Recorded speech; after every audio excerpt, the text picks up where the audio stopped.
Hi guys, alam nyo pag nagkakaedad na tayo, marami na tayong mga checks, no, sa health, everything. So ngayon magpapa blood works na naman ako kasi may titingnan nila yung kidney ko kasi nung last laboratory ko medyo cloudy daw siya eh. Gusto nila makita kung ano ba talaga. And then others about sa health ko.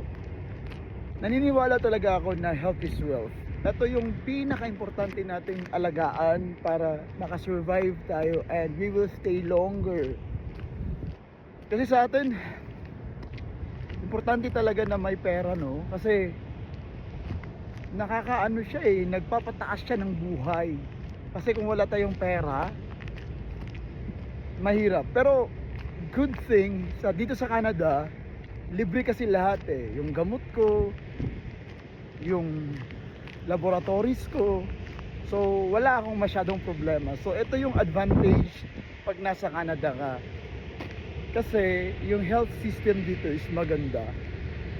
Kaya marami talaga na nagnanais na makapunta dito dahil sa health system nila dito libre lang. Until next time guys, punta muna ako dyan sa laboratory.